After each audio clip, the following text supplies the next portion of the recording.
किसी भी एग्ज़ाम को पास करने के लिए उसका सिलेबस बहुत ही मुख्य चीज़ होता है।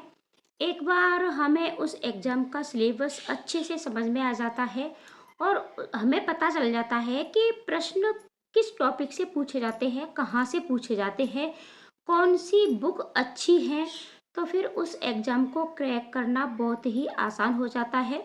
हम उसे आसानी से पास कर लेते हैं। Hello everyone, welcome to my YouTube channel.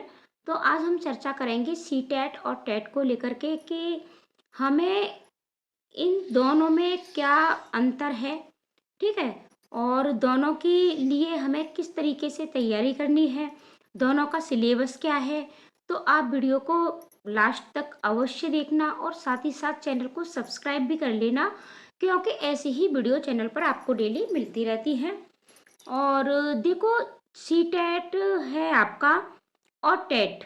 TET यानी जैसे कि जो स्टेट लेवल पर होते हैं, यूपी टेट है आपका, रीट का एग्ज़ाम है और बिहार का भी टेट होता है, हरियाणा का भी, यानी स्टेट लेवल पर प्रत्येक राज्य में जो टेट होते हैं, ठीक है? और सीटेट आपका सेंट्रल लेवल पर केंद्र सरकार कराती है और सीटेट आपका सभी राज्यों में मान्य होता है और जो टेट होता है वो जिस स्टेट का आप क्लियर करते हो वो उसी का मान्य होता है। अब वो बात कर लेते हैं कि जो भी लोग सीटेट की तैयारी कर रहे हैं, सबसे पहले हम सीटेट की बात कर लेते हैं। तो देखो, सीटेट के लिए आपके 5 सब्जेक्ट पूछे जाते हैं, चाहे आप पेपर फर्स्ट की तैयारी कर रहे हो और चाहे पेपर सेकंड की तैयारी कर रहे हो, और दोनों में ही आपके 5-5 सब्जेक्ट पूछे जाते हैं। और जूनियर लेवल पर आपके 4 सब्जेक्ट होते हैं, ठीक है? एक आपका, जैसे कि अगर आप साइंस के हो तो मैथ और साइंस आपका 60 नंबर का, और अगर आप साइंस के नहीं हो तो फिर आपसे आर्ट्स के सब्जेक्ट पूछे जाते हैं, हिस्ट्री, ज्योग्राफी, पॉलिटी। यहाँ से प्रश्न आपके 60 नंबर के बनते हैं। और साथ ही साथ 2 भाषाएं पूछी जाती हैं आपकी, और दोनों भाषाओं से भी आपके 60 नंबर बनते हैं।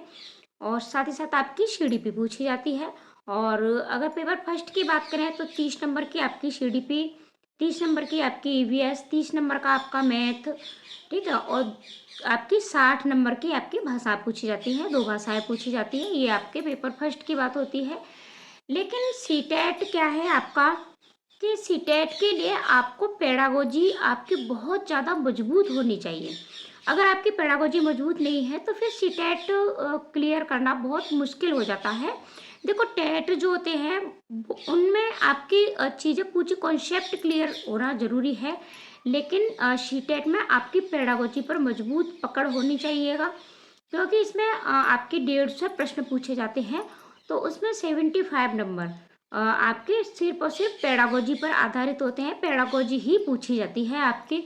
और ये पेडागोजी आपके निगेटिव टैग वर्ड्स और पॉजिटिव टैग वर्ड्स पर आधारित होती है, कुछ आपके कीवर्ड्स होते हैं। तो जल्दी ही हम आपको तैयारी की प्रॉपर चीज़ मैं आपको बताऊंगी कि क्या क्या आपको पढ़ना है, ठीक है? बस आप चैनल पर बने रहें। तो आपको टैग वर्ड सीखने पड़ेंगे, पेडागोजी सीखनी पड़ेगी, और साथ ही साथ आपको ज़्यादा से ज़्यादा सीटेट के लिए आप जितनी ज़्यादा आप पीवाईक्यू की प्रैक्टिस लगा लेते हो, प्रीवियस ईयर्स के प्रश्न पत्र, बहुत प्रश्न पत्र हैं, तो प्रॉपर अगर आप जितनी ज़्यादा प्रैक्टिस कर लेते हो, सीटेट आपका आराम से क्लियर हो जाता है। अब बात कर लेते हैं कि यूपी टेट की। तो यूपी टेट के लिए आपको जो मतलब कॉन्सेप्ट आपका क्लियर होना चाहिए, साथ ही साथ आपको देखो, एक चीज़ मैं भूल गई कि सी टेट के लिए, ठीक है, सी टेट के लिए आपको एनसीईआरटी बुक्स अवश्य पढ़नी है, ठीक है? बिना एनसीईआरटी पढ़े हुए आप सी टेट क्लियर नहीं कर सकते हो। एनसीईआरटी, टैग वर्ड्स और पीवाईक्यू, ये 3 मुख्य चीज़ है आपकी सी टेट पास कराने के लिए। और बात टेट की कर लेते हैं, जैसे कि बात हम यूपी टेट की करते हैं, चाहे रीट का एग्जाम हो आपका, ठीक है, बिहार का हो। और तो वहाँ आपको जो स्टेट लेवल पर, जैसे यूपी में यूपी के प्राथमिक विद्यालयों में जो बुक पढ़ाई जाती है, राजस्थान की जो रीट के लिए राजस्थान के विद्यालयों में जो बुक पढ़ाई जाती है, ऐसे ही बिहार के जो विद्यालय हैं, सरकारी विद्यालय, वहाँ जो बुक पढ़ाई जाती है, यानी आपको एनसीईआरटी की जगह आपको एससीईआरटी बुकों को बहुत डीपली पढ़ना पड़ेगा। और जो भी शिक्षक हैं, ठीक है, और जिन्हें अब अपना टेट या सीटेट क्लियर करना है, तो आप उन्हीं किताबों को, आपके पास वो किताब है, क्योंकि आप बच्चों को पढ़ा रहे हो, आपको कहीं से लेने की भी ज़रूरत नहीं है। आप उन किताबों को बहुत अच्छे से पढ़ लें, ठीक है। और 8 तक की, ठीक है, कक्षा 8 तक आपको ये बुक पढ़नी है। एनसीईआरटी के लिए भी आपको कक्षा 8 तक ही ये बुक पढ़नी है। तो यहाँ आपका कॉन्सेप्ट क्लियर होना चाहिए। यूपी टेट में आपकी पेडागोजी के प्रश्न बहुत कम पूछे जाते हैं, पेडागोजी आधारित नहीं होता है।